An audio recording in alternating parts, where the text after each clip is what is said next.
पूरी वर्ल्ड में ग्लोबली लेकिन स्पेशली इंडिया में यंग फीमेल्स में ब्रेस्ट की दो प्रॉब्लम बहुत ज़्यादा कॉमन हो रही, स्पेशली 15 से 35 ग्रुप की महिलाओं के एज ग्रुप में। पहली ब्रेस्ट फाइब्रोएडिनोमा यानी कि ब्रेस्ट में एक गांठ बनना, जो कैंसरस नहीं फाइब्रोएडिनोमा है। और दूसरी फाइब्रोएडिनोसिस यानी कि हार्मोनल चेंज की वजह से ब्रेस्ट में थोड़ा सख्तपन आना और पेन होना, स्पेशली जो साइक्लिकल हो, पीरियड से रिलेटेड हो।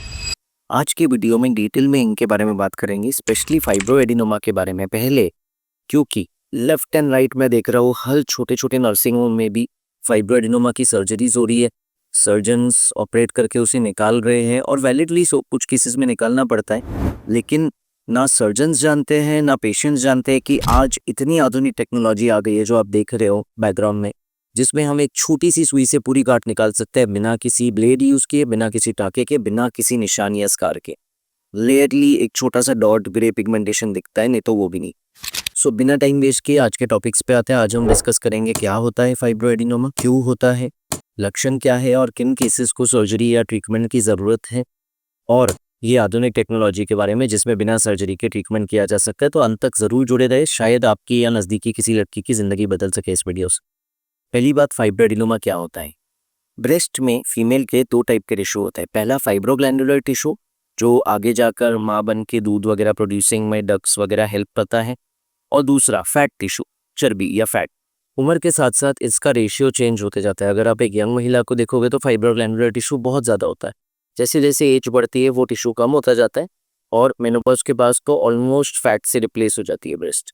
जब ये फाइब्रोग्लैंडुलर टिश्यू हार्मोनल इम्बैलेंस की वजह से, मोस्टली एस्ट्रोजन प्रीडोमिनेंस, प्रोलिफरेट होने लगता है, ज़्यादा मल्टीप्लाई करता है और गांठ का रूप ले लेता है, इसको बोलते हैं फाइब्रोएडिनोमा, यानी कि एक छोटी सी बिनाइन रसोली की गांठ, जिसे कई महिलाएं ब्रेस्ट फाइब्रॉइड या ब्रेस्ट की रसोली भी बुलाते हैं। इंपॉर्टेंट बात यह है कि 99.9% केसेस में ये बिनाइन होती है, यानी कि नॉन कैंसरस होती है, फैलने का रिस्क नहीं है।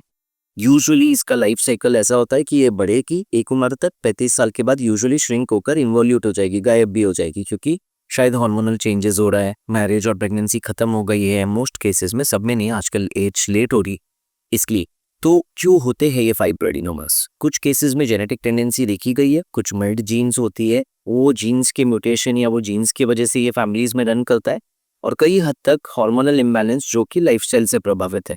डाइट सही नहीं है, ग्लूटेन, व्हीट और मैदे में, जंक फूड और पैकेज फूड जिससे बहुत ज़्यादा जो प्रिजर्वेटिव्स और हार्मोनल डिस्ट्रप्टर्स है वो चेंजेस ला रहे हैं, स्लीप टाइम पे नहीं है, स्ट्रेस बहुत है, एक्सरसाइज नहीं है, ये सारे फैक्टर्स कंट्रीब्यूट करते हैं हार्मोनल इम्बैलेंस में, जिससे ये दिक्कत आती है। अब जैसा हमने आपको बताया, बहुत सारे केसेस में तो ये इन्वॉल्यूट या गायब हो जाएगा, तो ट्रीटमेंट की ज़रूरत क्या है या सर्जरी करके निकालने की ज़रूरत क्या है, ये तब नौबत आती है जब कोई रेड फ्लैग हो। कैसे रेड फ्लैग्स? गांठ तेज़ी से बढ़ रही है, आप सोनोग्राफी करा रहे हो हर 6 महीने और इंटरवल ग्रोथ हो रहा है, गांठ बढ़ रही है साइज में धीरे धीरे, या फिर वो 25 से 30 mm से ज़्यादा हो चली हो, तो थोड़ा सा रेड फ्लैग है, हम नहीं उसके ऊपर पसंद करते रुकना, क्योंकि 40 से 50 mm तक हम उसको नीडल से निकाल सकते हैं। उसके ऊपर फिर सर्जरी के ज़्यादा चांसेस होंगे, या अगर नीडल वाला सर्जरी करते तो ज़्यादा सेशंस लगेंगे।